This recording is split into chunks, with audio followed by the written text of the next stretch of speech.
স্বাগত দীপ্তর সন্ধ্যার সংবাদে। আপনাদের সাথে আছি আমি আনোয়ারুল আলম। শুরুতেই জানাবো সংবাদ শিরোনাম। কাল জাতীয় নির্বাচনের তফসিল ঘোষণা, রাষ্ট্রপতির সাথে পূর্ণ কমিশনের সাক্ষাৎ। অস্ট্রেলিয়ায় 16 বছরের কম বয়সীদের সামাজিক মাধ্যম ব্যবহার নিষিদ্ধ কার্যকর। চ্যাম্পিয়ন্স লিগে আজ রাতে মুখোমুখি হবে ম্যানচেস্টার সিটি ও রিয়াল মাদ্রিদ।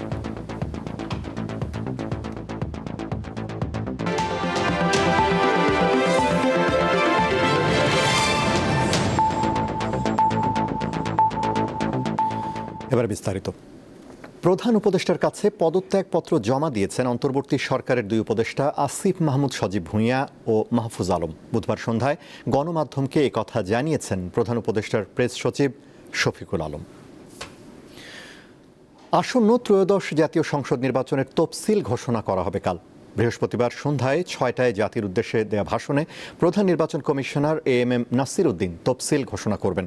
বুধবার দুপুরে সংসদ নির্বাচন ও গণভোটের তফসিল উপলক্ষে রাষ্ট্রপতির সাথে কমিশনের সাক্ষাৎ শেষে আগারগাঁওয়ে নির্বাচন ভবনে এসব কথা জানান ইসির সচিব আখতার আহমেদ। এদিকে বিকেল 4টায় সিইসির ভাষণ রেকর্ড করে বাংলাদেশ টেলিভিশনের প্রতিনিধি দল। সবকিছু ঠিকঠাক থাকলে কাল সন্ধ্যায় হতে পারে ত্রয়োদশ জাতীয় সংসদ নির্বাচন ও গণভোটের তফসিল। নির্বাচন সুষ্ঠু করতে তফসিলের ভাষণে রাজনৈতিক দলসহ অংশীজনদের সহযোগিতার বিষয়ে বিশেষভাবে আহ্বান থাকবে বলে জানান ইসি সচিব। একই সাথে তফসিলের পর আইন শৃঙ্খলা পরিস্থিতি, রাজনৈতিক দল, ভোটারদের করণীয় সহ বিভিন্ন বিষয়ে আহ্বান থাকবে প্রধান নির্বাচন কমিশনারের ভাষণে। এদিকে তফসিলকে ঘিরে নির্বাচন ভবনের চারপাশে জোরদার করা হয়েছে নিরাপত্তা ব্যবস্থা।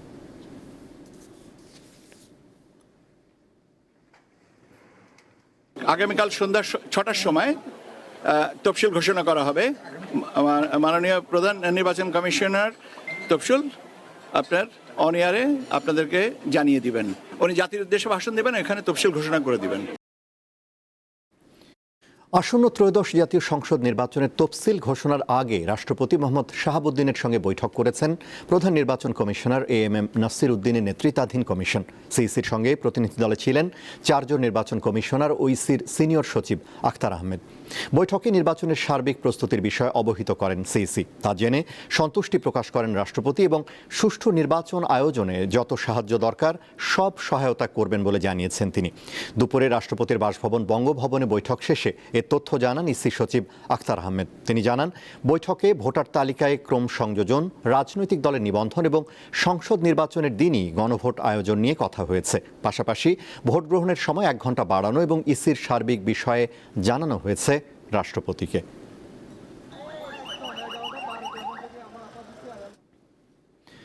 গণঅভ্যুত্থান পরবর্তী জাতীয় নির্বাচনকে নতুন বাংলাদেশ গড়ার ঐতিহাসিক সুযোগ হিসেবে আখ্যায়িত করে প্রধান উপদেষ্টা প্রফেসর ডক্টর মোহাম্মদ ইউনূস বলেছেন, আগামী নির্বাচনকে সুষ্ঠু, শান্তিপূর্ণ ও স্মরণীয় করতে হবে। দায়িত্বশীলতার সঙ্গে কাজ করলে এই নির্বাচন দেশের জন্য মাইল ফলক হয়ে উঠবে। বুধবার রাষ্ট্রীয় অতিথি ভবন যমুনা থেকে সারা দেশের উপজেলা নির্বাহী অফিসারদের সঙ্গে ভিডিও কনফারেন্সে যুক্ত হয়ে নির্বাচন প্রস্তুতি সংক্রান্ত দিক নির্দেশনা প্রদানকালে তিনি এসব কথা বলেন। প্রধান উপদেষ্টা বলেন, ইতিহাস আমাদের নতুন একটি সুযোগ দিয়েছে। এই সুযোগ অন্য প্রজন্ম নাও পেতে পারে। সুযোগটি কাজে লাগাতে পারলে আমরা নতুন বাংলাদেশ গড়তে পারবো, না পারলে জাতি মুখ থুবড়ে পড়বে। আগামী নির্বাচনকে ঐতিহাসিক দায়িত্ব উল্লেখ করে ইউএনওদের উদ্দেশ্যে তিনি বলেন, আপনারা সঠিকভাবে দায়িত্ব পালন করলেই সরকার তার দায়িত্ব সফলভাবে পালন করতে পারবে। তিনি বলেন, আগামী নির্বাচন শুধু 5 বছরের জন্য নয়, গণভোট 100 বছরের সিদ্ধান্ত নির্ধারণ করবে।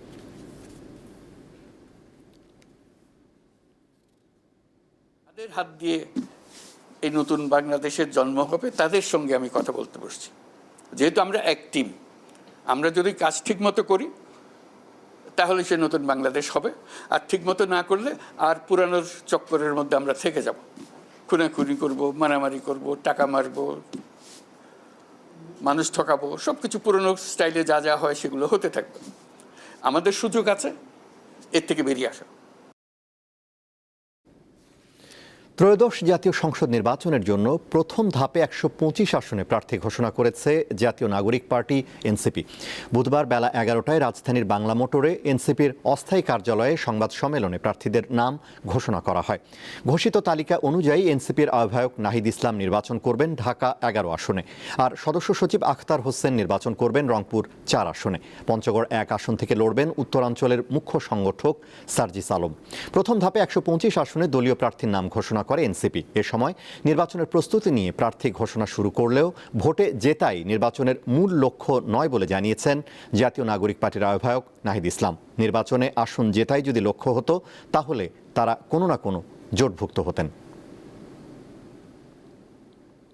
আমরা ক্ষমতার জন্য, ক্ষমতায় যাওয়ার জন্য এই নির্বাচনে অংশগ্রহণ করতেছি, এটা খুবই পরিষ্কার। সিট কয়টা পাবো কি পাবো না সেটা বিবেচনা রেখেও নির্বাচনে অংশগ্রহণ করতেছি। সিট নিশ্চিত করতে হলে আমরা কোনো না কোনো জোটের সাথে চলে যেতে হবে। ফলে আমাদের নির্বাচনে অংশগ্রহণ করার লক্ষ্যটা কি? আমাদের নির্বাচনে অংশগ্রহণ করার লক্ষ্য ৩০০ আসনে আমরা প্রার্থী দিতে যাচ্ছি যারা জনগণের কাছে যাবে, যারা হ্যাঁ পক্ষে প্রচারণা করবে, হ্যাঁ পক্ষে জনগণকে মোটিভেট করবে। কারণ এই হ্যাঁ মানে হচ্ছে সংস্কার। শেখ হাসিনাকে ফেরত দিতে দিল্লিকে রাজি করানোর চেষ্টা চলছে বলে জানিয়েছেন পররাষ্ট্র উপদেষ্টা তৌহিদ হোসেন। ভারত ছেড়ে তৃতীয় কোনো দেশে শেখ হাসিনা যাচ্ছেন এমন খবর শুনলেও কূটনৈতিক চ্যানেলে সুনির্দিষ্ট কোনো তথ্য নেই বলেও জানান তিনি। বুধবার পররাষ্ট্র মন্ত্রণালয়ে সাংবাদিকদের সমসাময়িক নানা বিষয়ে ব্রিফ করেন পররাষ্ট্র উপদেষ্টা তৌহিদ হোসেন। মানবাধিকার ইস্যুতে আর কোনো বিদেশি নিষেধাজ্ঞার আশঙ্কা নেই বলেও জানিয়েছেন তিনি। বলেন, গত ১.৫ দশকে র্যাব যে কাজে ব্যবহৃত হয়েছে তা বাহিনীটির কাজ নয়। আমার তো মনে হয় এই ধরনের কোনো সম্ভাবনা আছে, কারণ আমি দেখতে পাচ্ছি না কোনো অভিযোগ আসছে। কারণ র্যাব এর কাজে স্পষ্টতই অনেক ইমপ্রুভমেন্ট হয়েছে, এটা সবাই স্বীকার করে। ১৫ বছরে র্যাব যা কাজ করছিল সে তুলনায় এখন কমপ্লেন থাকতে পারে কিছু, কিন্তু ডেফিনেটলি অনেক ইমপ্রুভমেন্ট হয়েছে। একদিনে সব শেষ হয়ে যায় না, এটাও আমরা জানি। কিন্তু এই সরকারের প্রচেষ্টার কোনো অভাব নেই যে কারো যেন মানবাধিকার এইভাবে লঙ্ঘিত না হয়, কেউ যেন গুম না হয়, কেউ যেন বিচার বহির্ভূতভাবে যেন হত্যা করা না হয়। এ ব্যাপারে আমাদের কমিটমেন্ট ১০০% আছে। পররাষ্ট্র উপদেষ্টা কথা বলেন ভারতে পালিয়ে যাওয়া সাবেক প্রধানমন্ত্রী শেখ হাসিনার ইস্যুতেও। জানান, তাকে ভারত ফেরত না পাঠালে বাংলাদেশের কিছু করার নেই। ভারতকে রাজি হতে হবে অথবা চাইতে হবে তাকে ফেরত পাঠানোর জন্য। জোর করে রাজি না হলে আসলে তো করার কিছু নেই। আমরা রাজি করানোর চেষ্টা করতে থাকতে পারি, এইটুকুই। আমরা রাজি করানোর চেষ্টা চালিয়ে যেতে পারবো, এইটুকুই। এ সময় তৌহিদ হোসেন আরও জানান, বিচার বহির্ভূত হত্যা বন্ধ করতে অন্তর্বর্তী সরকার শতভাগ প্রতিশ্রুতিবদ্ধ। আমরা তো চাই যে উনি ফেরত আসুক। রুবায়েত হাসান, দীপ্ত সংবাদ, ঢাকা। মানবতা বিরোধী অপরাধের মামলায় সাবেক প্রধানমন্ত্রীর ছেলে সজীব ওয়াজেদ জয়কে ১৭ ডিসেম্বরের মধ্যে আদালতে হাজির হতে পত্রিকায় বিজ্ঞপ্তি প্রকাশের নির্দেশ দিয়েছে ট্রাইব্যুনাল ১। জুলাই আন্দোলনে ইন্টারনেট বন্ধ করে হত্যাকাণ্ডে সহায়তা মামলার আসামি জয়। এদিকে বিদেশি আইনজীবী নিয়োগের জন্য ট্রাইব্যুনালে আবেদন করেছেন আনিসুল হক ও সালমান এফ রহমান। জুলাই আগস্টে ইন্টারনেট বন্ধ করে গণহত্যায় সহায়তার অভিযোগে দায়ের হওয়া মানবতা বিরোধী অপরাধের মামলায় সাবেক প্রধানমন্ত্রী শেখ হাসিনার ছেলে সজীব ওয়াজেদ জয়কে হাজির হওয়ার জন্য পত্রিকায় বিজ্ঞপ্তি প্রকাশের নির্দেশ দিয়েছে আন্তর্জাতিক অপরাধ ট্রাইব্যুনাল ১। এ মামলার আরেক আসামি সাবেক আইসিটি প্রতিমন্ত্রী জুনায়েদ আহমেদ পলক। শুনানি শেষে চিফ প্রসিকিউটর মোহাম্মদ তাজুল ইসলাম দাবি করেন, ইন্টারনেট বন্ধ করে হত্যাকাণ্ডের সহায়তার মাস্টার মাইন্ড ছিলেন জয়। তিনি আইসিটির অ্যাডভাইজার ছিলেন এবং আইসিটি মন্ত্রণালয় বাংলাদেশের গণহত্যাকে আড়াল করার জন্য ইন্টারনেট বন্ধ করে সারা বাংলাদেশে গণহত্যাকে যেভাবে ফ্যাসিলিটেট করেছিল, গোটা দুনিয়ার কাছ থেকে এই গণহত্যার তথ্য লুকানোর চেষ্টা করেছিল, সেটার মাস্টার মাইন্ড কিন্তু সে সজীব ওয়াজেদ জয়, এবং সেটা বাংলাদেশে থেকে এই পরিকল্পনার বাস্তবায়ন করেছেন জুনায়েদ আহমেদ পলক। সুতরাং তার বিচার আইন অনুযায়ী বাংলাদেশের আদালতে হবে, এটা আইনে খুব সুস্পষ্টভাবে বলা আছে। এদিকে বিদেশি আইনজীবী নিয়োগের মাধ্যমে নিজেদের বিচার কার্য পরিচালনার জন্য ট্রাইব্যুনালে আবেদন জানিয়েছেন আনিসুল হক ও সালমান এফ রহমান। দেশের আইনে বিদেশি আইনজীবী নিয়োগের প্রথা থাকলেও তা কিছু প্রক্রিয়ার মধ্য দিয়ে কার্যকর হবে বলে জানান চিফ প্রসিকিউটর। বিদেশি আইনজীবী নিয়োগ করার বিধান আমাদের ইন্টারন্যাশনাল ক্রাইমস ট্রাইব্যুনাল অ্যাক্টে রাখা হয়েছে, কিন্তু সেটা একটা শর্ত জুড়ে দেওয়া আছে। সেটা বলা হয়েছে যে বাংলাদেশের আইনজীবীদের প্র্যাকটিস করার রিলেটেড যে আইনটা, Bangladesh bar council and legal practitioners order 1972, সেই আইনে যেসব বাধা নিষেধ আছে সেগুলো সত্ত্বেও বার কাউন্সিলের কাছে যদি ওনারা আবেদন করেন, তাহলে বার কাউন্সিল কোনো বিদেশি আইনজীবী নিয়োগের ব্যাপারে যদি অনুমতি দেয় তাহলে ট্রাইব্যুনাল সেই বিদেশি আইনজীবীকে এখানকার আসামিদের পক্ষে প্রতিনিধিত্ব করার জন্য পারমিশন দিবে। এদিন জুলাই আন্দোলনের প্রথম শহীদ রংপুরের বেগম রোকেয়া বিশ্ববিদ্যালয়ের শিক্ষার্থী আবু সাইদ হত্যা মামলার 23তম সাক্ষীর জবানবন্দি শেষ হয় ট্রাইব্যুনাল 2-এ। মাহিদুর রহমান, দীপ্ত সংবাদ, ঢাকা।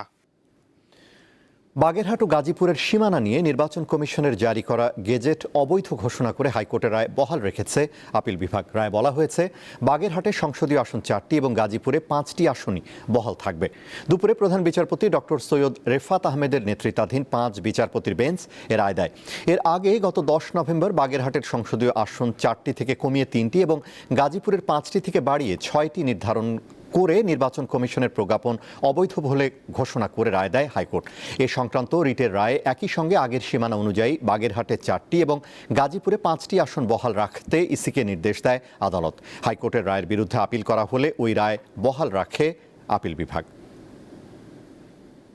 মহামান্য অ্যাপিল বিভাগে 3টি civil petition for leave to appeal দাখিল করে সেই লিভ প্রাথমিকভাবে মাননীয় চেম্বার জজ আদালতে শুনানি হয় এবং পরবর্তীতে মাননীয় প্রধান বিচারপতির আদালতে গতকাল 9 ডিসেম্বর ও আজ 10 ডিসেম্বর পূর্ণাঙ্গ শুনানির পরে আজকে মহামান্য প্রধান বিচারপতির উপস্থিতিতে আজকে রায় প্রকাশিত হয়েছে। নির্বাচন কমিশন সহ সকল civil petition for leave to appeal মহামান্য আপিল আদালত খারিজ করে দিয়েছে। আন্তর্জাতিক অস্ট্রেলিয়ায় 16 বছরের কম বয়সীদের জন্য আজ থেকে সামাজিক যোগাযোগ মাধ্যম ব্যবহার নিষিদ্ধ ঘোষণা কার্যকর হয়েছে। এর ফলে দেশটিতে এই বয়সীদের লাখো অ্যাকাউন্ট বন্ধ হয়ে গেছে। শিশু কিশোরদের সামাজিক যোগাযোগ মাধ্যম কেন্দ্রিক সহিংসতা ও আসক্তির হাত থেকে রক্ষা করতে নতুন আইন কার্যকর করেছে ওজি সরকার। নতুন আইনের আওতায় অস্ট্রেলিয়ার 16 বছরের কম বয়সী শিশু কিশোররা এখন থেকে Facebook, Instagram, X, Snapchat, TikTok ও ইউটিউবের মতো জনপ্রিয় সামাজিক যোগাযোগ মাধ্যমগুলোতে নিজেরা অ্যাকাউন্ট খুলতে এবং সেসব ব্যবহার করতে পারবে না। গত বছর অস্ট্রেলিয়ার প্রধানমন্ত্রী অ্যান্থনি আলবানিজ এই আইন প্রণয়নের ঘোষণা দেন। পরে সেটি দেশটির পার্লামেন্টে পাশ হয়। দেশটির প্রধানমন্ত্রী প্রতিশ্রুতি দিয়েছেন যে এই আইন লঙ্ঘন করলে শিশু কিশোরদের কোনো শাস্তি দেওয়া হবে না, তবে তাদের সর্বোচ্চ $3.30 লাখ জরিমানা দিতে হবে। ব্যবহারকারীদের বয়স অন্তত 16 বছর এটা নিশ্চিত করার জন্য যুক্তিসঙ্গত ব্যবস্থা নেওয়ার দায়িত্ব প্ল্যাটফর্মের। অধিকৃত পূর্ব জেরুজালেমের পবিত্র আল আকসা মসজিদ প্রাঙ্গণে অবৈধভাবে অন্তত 200 ইসরায়েলি জোরপূর্বক ঢুকে পড়েছে। এতে করে আল আকসা ঘিরে আবার উত্তেজনা দেখা দিয়েছে। সংবাদ মাধ্যম টিআরটি ওয়ার্ল্ড জানায়, স্থানীয় সময় মঙ্গলবার কড়া পুলিশি নিরাপত্তার মধ্য দিয়ে তারা আল আকসা প্রাঙ্গণে প্রবেশ করে এবং ইহুদি ধর্মীয় আচার অনুষ্ঠান পালন করেন। ফিলিস্তিনি কর্তৃপক্ষ বলছে, পবিত্র এই মসজিদ প্রাঙ্গণকে ত্যাগ করার দীর্ঘমেয়াদী প্রচেষ্টারই অংশ এসব ঘটনা। প্রতিবেদনে আরও বলা হয়, শুধু নভেম্বরে অন্তত 4266 ইসরায়েলি এবং প্রায় 15,000 বিদেশি পর্যটক আল আকসা এলাকায় প্রবেশ করেন। যুক্তরাষ্ট্র ও অন্য মিত্রগুলো নিরাপত্তা নিশ্চিত করতে পারলে আগামী 3 মাসের মধ্যে নির্বাচন আয়োজনে প্রস্তুত আছেন ইউক্রেনের প্রেসিডেন্ট ভলোদিমির জেলেনস্কি। মঙ্গলবার সাংবাদিকদের সঙ্গে আলাপকালে এই কথা বলেন তিনি। নির্বাচনের জন্য প্রস্তুত জানিয়ে জেলেনস্কি বলেন, যুক্তরাষ্ট্র ও ইউরোপীয় দেশগুলো নির্বাচনের নিরাপত্তা নিশ্চিত করতে পারলে 60 থেকে 90 দিনের মধ্যে ইউক্রেন নির্বাচন আয়োজনে প্রস্তুত থাকবে। দেশটিতে যুদ্ধকালে নির্বাচন করা আইনত নিষিদ্ধ। তবে গত বছরই প্রেসিডেন্ট হিসেবে মেয়াদ শেষ হয়ে যাওয়ায় জেলেনস্কিকে নির্বাচন আয়োজনের জন্য চাপ দিয়ে যাচ্ছেন যুক্তরাষ্ট্রের প্রেসিডেন্ট ডোনাল্ড ট্রাম্প। মঙ্গলবার এক সাক্ষাৎকারে ট্রাম্প বলেন, ইউক্রেন সরকার নির্বাচন এড়ানোর অজুহাত হিসেবে যুদ্ধকে ব্যবহার করছে। খেলার খবর, চ্যাম্পিয়ন্স লিগে আজ রাত 2টায় হাই ভোল্টেজ ম্যাচে ম্যানচেস্টার সিটির মুখোমুখি হবে রিয়াল মাদ্রিদ। বার্নাব্যুতে মাঠে নামার আগে রিয়ালের কপালে চিন্তার ভাঁজ কিলিয়ান এমবাপ্পেকে নিয়ে। চোটের কারণে অনুশীলনে ছিলেন না এই ফরাসি তারকা। বিপরীতে ইনজুরিতে থাকা রদ্রি, কোভাচিচ সহ ডিফেন্ডার জন স্টোনসকে ছাড়াই মাঠে নামবে সিটিজেনরা। অপরদিকে ব্রুগার মাঠে লড়বে পয়েন্ট টেবিলের শীর্ষে থাকা আর্সেনাল। শেষ করব দীপ্তর সন্ধ্যার সংবাদ, তার আগে সংবাদ শিরোনামগুলো জানাবো আরও একবার। কাল জাতীয় নির্বাচনের তফসিল ঘোষণা, রাষ্ট্রপতির সাথে পূর্ণ কমিশনের সাক্ষাৎ। অস্ট্রেলিয়ায় 16 বছরের কম বয়সীদের সামাজিক মাধ্যম ব্যবহার নিষিদ্ধ কার্যকর। চ্যাম্পিয়ন্স লিগে আজ রাতে মুখোমুখি হবে ম্যানচেস্টার সিটি ও রিয়াল মাদ্রিদ।